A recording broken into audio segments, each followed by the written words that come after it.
Bonjour à tous, ici donc Jérémy, je viens vous présenter une vidéo qui a pour but de réparer une roue crevée et de manière mobile sans passer par un professionnel, sans passer par un garage. Vous le voyez très bien quand votre pneu est dégonflé, parfois il est très peu dégonflé. Vous allez voir par exemple que votre pneu va se dégonfler petit à petit. Là vous le voyez ici, vous voyez là il est plus du tout droit, il est un petit peu enfoncé. Ce qu'il faut faire attention quand vous avez un pneu un petit peu crevé, pas totalement crevé, c'est qu'en fait si vous arrivez sur des culs de poule ou quoi que ce soit, vu que la roue est dégonflée, ça va taper dans la jante et ça risque même de plier la jante. C'est pour ça que c'est très intéressant quand vous partez en expédition avec votre bagnole ou vous allez faire quelque chose, il est très important d'avoir un équipement mobile de réparation de pneus et je vais vous en faire la démonstration aujourd'hui. Ça se divise en deux parties. Nous avons ce liquide, alors ça voilà, pour une voiture il vous faudra juste mettre 473 ml, alors là c'est le double hein. Moi j'en ai toujours une de rechange, donc ça vous laissez ça dans votre voiture grosso modo avec une pompe, alors soit une pompe électrique comme ça à batterie, c'est sympa, celle-là c'est la meilleure hein. En 6 minutes ça vous regonfle un pneu, ou sinon vous avez aussi, vous pouvez regonfler avec une pompe manuelle. Donc l'opération va être très simple. Dans un premier temps, essayez de voir si quelque chose s'est enfoncé dans le pneu et de le retirer. Donc pour ça vous allez faire rouler le pneu doucement en roulant sur le côté hein, en manœuvrant sur le côté, et essayez de voir s'il y a quelque chose qui s'est enfoncé.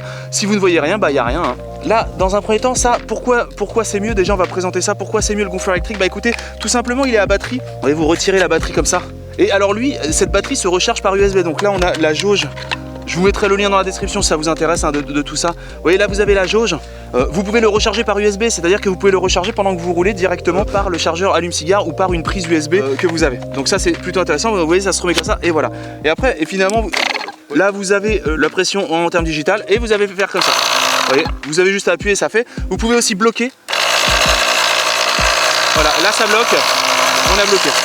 Alors ce qui est sympa, c'est que vous pouvez régler la pression, c'est-à-dire en restant appuyé sur le bouton vert longtemps, vous allez pouvoir faire un target, et le target à 60 PSI. Voilà, et là vous avez juste à regonfler tranquille. Voilà. Déjà, on va baisser la pression du pneu, on va mettre le pneu à plat, on va insérer ça. Voilà, on va, évidemment, parce que si vous laissez de la pression, tout va regicler, hein, donc je vous conseille pas du tout de faire ça. Ne laissez pas de pression dans les pneus. On va complètement dégonfler les pneus, on va ajouter ça, on va remettre de la pression. Ensuite, on va rouler doucement. Après, vous roulez à 3-4 km/h pour bien qu'en fait, quand la roue tourne, que le produit se mette bien, ça va se solidifier, ça va faire une couche de protection dans la roue. Voilà. Il faut que le petit capuchon soit en hauteur, hein. C'est ce qu'il préconise dans le truc. Voilà. Donc là, il y a juste dégonfler un petit peu le pneu. Alors là, il faut savoir, avec ça et livrer hein, quand vous allez faire ça, et livrer une petite spatule, vous voyez. Après, vous aurez juste à enlever ça comme ça. Vous mettez le petit capuchon comme ça. On a enlevé le petit capuchon. Là, on met ça comme ça. Et là, on va insérer dans le pneu direct. Là, ce qui est sympa avec ce petit capuchon, c'est que ça vous permet de dégonfler le pneu. On dégonfle le pneu comme ça avec le capuchon. Vous voyez, là, en fait, vous enlevez doucement la valve. Vous voyez, avec le petit bouchon comme ça. On enlève la valve tranquillement. On va, alors, évidemment, ne perdez pas la valve.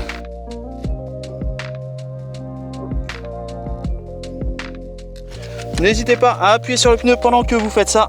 Alors évidemment, vous devez retirer la petite languette de sécurité, hein. Vous voyez, vous avez un capuchon de scellage. Là maintenant, on peut injecter le produit. Voilà, on injecte le produit, vous voyez, il part tout seul. Tout descend dans le pneu. On met l'intégralité du produit. Maintenant, on va remettre la valve. Voilà, on revisse la valve. La valve est revissée.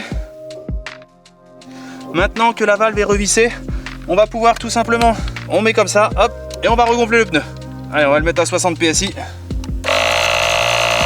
C'est parti. Donc là, vous en avez à peu près pour 6 minutes.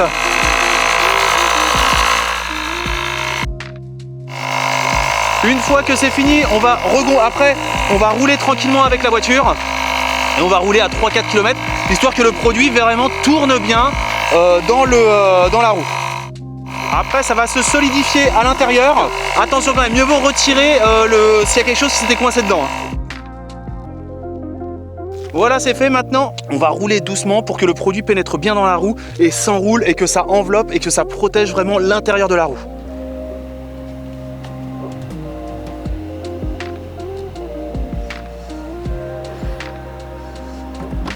Et voilà, c'est terminé. Là, vous pouvez voir, la roue est réparée. Là, ça ne se redégonflera plus. Il reste à rouler encore un petit peu, mais voilà, c'est terminé. Évidemment, je n'hésiterai pas à vous mettre le produit dans la description si ça vous intéresse. Avec ce chargeur électrique, c'est vraiment pratique. D'ailleurs, en plus, vous pouvez regonfler n'importe quoi, des matelas gonflables ou quoi que ce soit. Franchement, ce chargeur électrique est vraiment très pratique. Ça, mieux vaut avoir aussi toujours ça dans sa voiture, vous voyez. Vous avez crevé, vous êtes au milieu de rien et hop, vous réparez votre pneu et vous êtes reparti comme en l'an 40. C'est vraiment ultra pratique. Voilà. Écoutez, je vais vous souhaiter une excellente journée et je vous dis à bientôt pour de nouvelles vidéos. Et pour ma part, je vous souhaite une excellente journée. Allez, salut à tous. Un grand merci pour avoir visionné cette vidéo en entier. Si cette vidéo vous a plu, n'hésitez pas à vous inscrire sur ma chaîne et à liker cette vidéo. Un petit pouce bleu fait toujours plaisir et m'encourage dans mon travail. Je vous encourage aussi à laisser un commentaire si vous avez des remarques par rapport à la vidéo ou bien à la réalisation. Merci à tous et à bientôt.